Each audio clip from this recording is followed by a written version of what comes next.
ভালো দাম পেলে তো মনে করেন যে 4-5 লাখ 6 লাখ এটা হবে। এই যে এখন যে বাজার, আচ্ছা, মরিচের কিন্তু ফলন তো কম।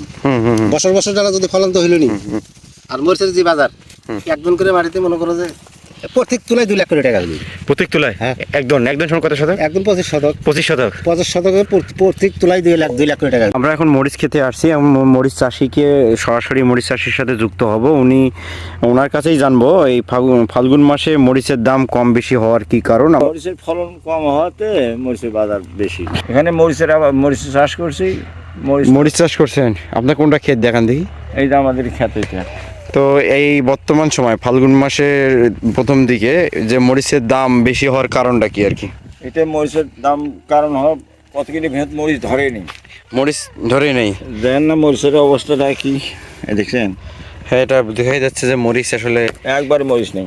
ফুল তো আসছে, মরিচ না আসার কারণ কি? ফুল ঝরে যাইতেছে। ফুল ঝরে যাচ্ছে এই কারণে, আবহাওয়ার কারণে ফুল একটা আটকিতেছে না। মানে হঠাৎ গরমের প্রভাবে না আবহাওয়া চেঞ্জের কারণে এইখানে ওই যে ভুট্টার ভিঁ থেকে এইখানে এইটুক ভিঁ, আর ওই পাশে ওই ভিঁতে, দিঘির উপরে ওই ভিঁতে, এই দুইটি ভিঁতে মরিচ এখানে এই চরের ভেতরে দেখা যায়। মানে এই চরভিতে মরিচ চাষও করছে কম না, চাষ যা করছে কিন্তু মরিচের ফল হয়নি। মরিচের ফল হয় নাই? ফল হয়নি। ওই যে ওই পাশে ওই যে ভিঁতে দেখেন না, ওই যে বড় ভিঁতে, ওই ভিঁতে যা দেখেন গেছে এরকম। আচ্ছা, ফলন তো হয়নি। মানে মরিচের গাছ কিন্তু ফলন নেই। এই দাম বেশি হওয়ার মেইন কারণ হচ্ছে ফলন নাই, এটা এই জন্যই তো। আর এই যে বাঁধের ওই পাশে যে জমিগুলো আবাদ, মরিচের আবাদ বেশি হয়, যার জন্য ওই পাশে এই যে কতগুলি ভেদ ধরছে, কতগুলি ভেদ মরিচ। আবহাওয়ার কারণে গাছে মরিচ গাছের ফুল ঝরে যাচ্ছে, এই জন্য আসলে উৎপাদন না হলে দাম একটু বেশিই থাকবে। মরিচ চাষ করেন কতদিন থেকে? চাষ তো বহুদিন ধরে করি আমি, আজকে নতুন তাই। আগের কর্মটাই এলি মরিচ চাষ। আগের কর্মটাই কৃষি কাম এলি, অন্য কোনো কাজ নেই।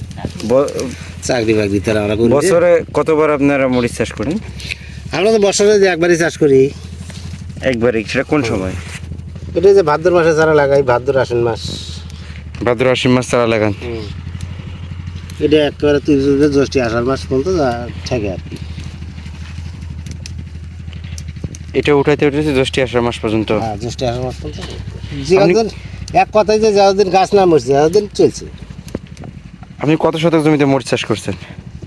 এবার মরিচ কম করছি, এবার 50 শতক মরিচ করছি। তো আপনাদের এদিকে তো ব্যাপক মরিচ চাষ।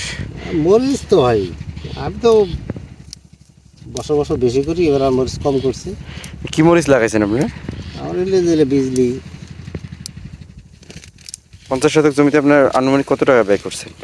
60,000 এটা খরচ হয়। 50-60,000 এটা খরচ হয়। 50 শতক জমিতে মরিচে এত খরচ আছে। আপনি ভালো বাজার দাম পাইলে কত টাকা বিক্রি করবেন? ভালো দাম পাইলে তো মনে করেন যে 4-5 লাখ 6 লাখ এটা হবেই। এটা হবে অনেশে।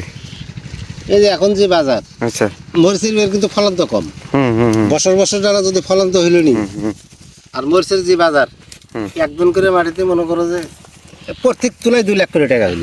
প্রত্যেক তুলায়? হ্যাঁ, একদম সমান কত শতক? একদম 25 শতক। 25 শতক? 50 শতকে প্রত্যেক তুলায় 2 লাখ করে টাকা হইল। যদি বছর ডালা ফলন তো হইল নি। এগুলো কিন্তু ফলন তো নাই। এই ফলন তো না, এবার কম হওয়ার কারণ কি? মানে কারণ এবার যে শীত বেশি গেছে, তো তারপরে গাড়া হয়েছে, মরিচ গাড়া হয়েছে লমলা। ও, মরিচটা গাড়া লমলা হওয়ার কারণে, আবহাওয়ার কারণে আর কি ফলন কমে গেছে। কম। আপাতত তো বাজারে মরিচের দাম ভালোই। মরিচের দাম তো এখন 4,000, 5,000, 4,500, 3,000, 3,500 এরকম চলছে।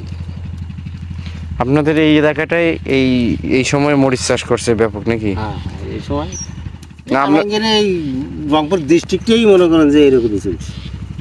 এই সিজনে মরিচ যাওয়ার করে রংপুর ডিস্ট্রিক্টে। রংপুর ডিস্ট্রিক্টে লালমনির মধ্যে এলে সব মরিচের আবাদ, চর এলাকা তো সব মরিচের আবাদই। ভালোই মরিচ, মানে যেটা হয়েছে এটা কিন্তু পরিষ্কার একবারে ভালোই। পরিষ্কার হয়েছে, কিন্তু তার বছর নালা হয়নি। বছর মরিচ আরো লম্বা হয়, বড় হয়। আচ্ছা, মরিচ শীতের কারণে মরিচ ছোটো, বড় হয়নি। মরিচের চাষের জন্য সবচেয়ে কোন বিষয়টা সতর্ক থাকতে হয় বেশি? বীজ বীজটা। বীজ তো মরিচের দিক দিয়ে সবথেকে ফার্স্ট ক্লাস হলো বিজলি আর 1700, এই দুটো মরিচ খুব বেশি হয়, এই দুটো মরিচই সবচেয়ে বেশি হয়, অন্যান্যগুলো এলা কম হয়। আর রোগ বালাই? রোগ বালাই এলা কমই আছে, কিন্তু অন্যান্যগুলো রোগ বালাই বেশি।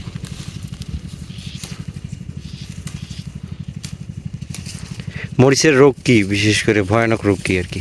আর ভয়ানক রোগ বেশিরভাগ রোগ হলো গাছের গোড়া পচে, আচ্ছা পচে যায়, গাছ আঙড়ে যায়, মারা যায়। আচ্ছা। তারপরে গোড়া ফাটে যায়, মারা যায়, এই রোগটা এটি বেশি। আর অন্য হলো রোগ হলে কোনো সমস্যা না, পচাড়ি রোগটা এটাই বেশি ভয়ানক। এই রোগটাই বেশি। এটা নিয়ন্ত্রণ করতে পারলে ফলন পাওয়া যাবে। ফলটা ভালো হয়। ফল আসতে কতদিন সময় লাগে আর কি মরিচে? মরিচের ফল গাড়ার থেকে একটু সর্বোচ্চ 1 মাস, 1 মাসের মধ্যে ফল এসে যাবে। আপনারা সেচটা আসলে কতবার দেন, সেচ ব্যবস্থাটা?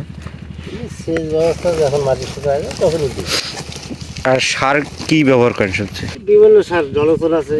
আচ্ছা, মানে বিশেষত কোন জিনিসগুলো দিলে আর কি জমিটা মরিচ চাষের জন্য উপযোগী হয় সেগুলো? বিষ আছে, দানাদার, পটাশ। আচ্ছা, আমরা আসলে এই মরিচের জায়গায় এসে মরিচ বিষয়ে আসলে মরিচের কৃষকের কাছ থেকে তার ক্ষেতের পরিস্থিতি এবং মরিচের কিছু বিষয়ে জানলাম। আমি আপনাদের যে এলাকাটা দেখাচ্ছি এই এলাকাটা পুরোটা পিছনে মরিচের ক্ষেত ইতিপূর্বে ছিল, কিন্তু এখন কমিয়ে গিয়েছে। তবে মরিচের দাম ঊর্ধ্বগতির কিছু কারণ কৃষকের কাছ থেকেই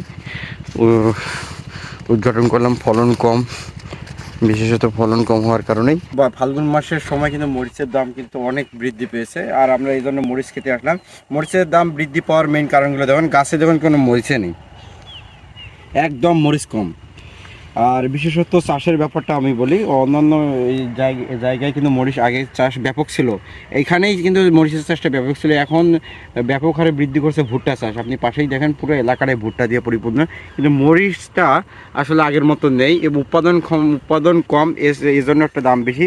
আপনাদের আরেকটা জিনিস দেখাই, এই গাছগুলো হাইটে আমার এটা কোমর পর্যন্ত হবে হাইটটা, আর গাছগুলোর কাণ্ডগুলো অনেক মোটা শক্ত। ফলনও মাশাল্লাহ যে গাছে আসছে এখন মানে আসতেছে সেটা ভালো আসবে আর কি, আশা করা যায় ফাল্গুন মাসের আরও 10-15 দিন পরে আর কি। ঠিক আছে, আপনাদের মরিচ বেশি দাম হওয়ার কারণটা আমরা জানাইলাম। ভালো থাকবেন সবাই, আসসালামু আলাইকুম।